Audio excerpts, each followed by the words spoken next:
آج کل دنیا میں جگہ جگہ جنگیں چل رہی ہیں، لیکن 11 تاریخ سے ایک اور جنگ شروع ہونے جا رہی ہے پاکستان اور بنگلہ دیش کے درمیان۔ تو السلام علیکم دوستو، میرا نام ہے محمد عارف اور آپ دیکھ رہے ہیں میرا YouTube channel lower king official. Pakistan cricket team T20 world cup میں بری طرح ہار کر جھنڈے گاڑ کر آئے ہے۔ اب بنگلہ دیش جا رہی ہے، لیکن یاد رکھیں، گدھے کا نام گھوڑا رکھنے سے گدھا گھوڑا نہیں بن جاتا۔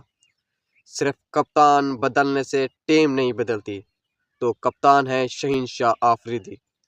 لیکن سوال یہی ہے، کیا کپتان بدلنے سے ٹیم بدل جاتی ہے؟ ٹیم میں کچھ ایسے نئے چہرے شامل ہیں اور کچھ تجربہ کار کھلاڑی بھی شامل ہیں۔ مثال کے طور پر ابرار احمد، یہ وہ اسپن بولر ہے جو کسی بھی وقت میچ کا پاسا پلٹ سکتا ہے۔ پھر آتے ہیں رفتار کے بادشاہ حارث راؤف۔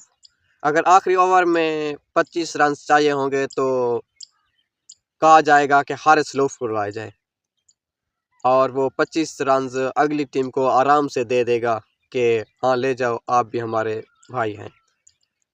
اگر فارم میں ہو تو کسی بھی بیٹنگ لائن اپ کو توڑ سکتے ہیں۔ پھر آتے ہیں آپ کے ہمارے رانا فہیم، ایک ایسا آل راؤنڈر جو مشکل وقت میں بیٹنگ بھی کر سکتا ہے۔ پھر وہ نام ہے جو کبھی پاکستان ٹیم کی ریڑھ کی ہڈی مانا جاتا تھا، تو نام ہے محمد رضوان۔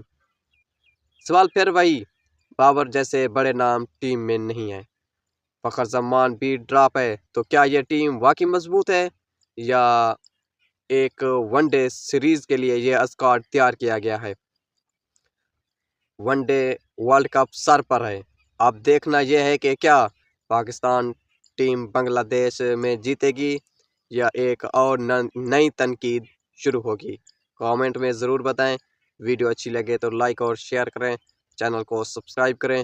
ملتے ہیں کسی ایک اور نئی ویڈیو کے ساتھ، تب تک کے لیے اللہ حافظ۔